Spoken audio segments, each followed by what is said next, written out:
সামান্য ত্রুটির কারণে আমাদের মনোনয়ন পত্রটা বাতিল হয়েছে। অর্থাৎ 1% যে ভোট লাগে সেই ভোটারের মধ্যে একজন 12টা সংখ্যার ভোটার, সেখানে উনি 10টা সংখ্যা লিখছেন, 2টা সংখ্যা লেখেন নাই, ভাগ্যক্রমে ওইটাই পড়ে গেছে এবং ওই কারণে বাতিল হয়েছে। আমরা সিদ্ধান্ত নিয়েছি আপিল করব এবং আমার বিশ্বাস ইনশাল্লাহ আপিল আমরা জিতবো এবং স্বতন্ত্র প্রার্থী হিসাবে ইলেকশন আমি করতে পারবো। এই জন্য আপনারা মনোবল শক্ত রাখবেন এবং সবাইকে বলবেন যে ভোট দেওয়ার সুযোগ আছে, থাকবে এবং তারা ভোটাররা যে ইচ্ছা পোষণ করেছিলেন সেটা যেন তারা ধরে রাখেন। আমরা আশা করতেছি প্রতীক বরাদ্দ হবে 22শে জানুয়ারি।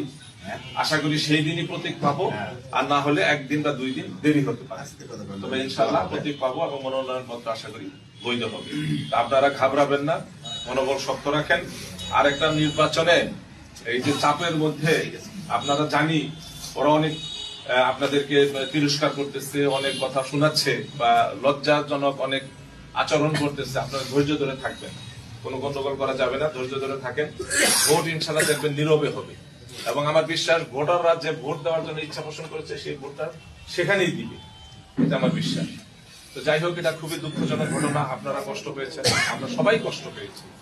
এটা একটা ঘটনা ঘটে গেছে অনাকাঙ্ক্ষিত, করার কিছু নাই। কারণ আপনারা মনোবল শক্ত রাখেন, ইনশাল্লাহ আমরা এই দেশের নাগরিক, এই সমাজেরই মানুষ, এই দেশেরই মানুষ, এই উপজেলারই মানুষ। আমরা এখানে বসবাস করবো এবং সম্মানের সাথেই আমরা ইনশাল্লাহ বসবাস করবো।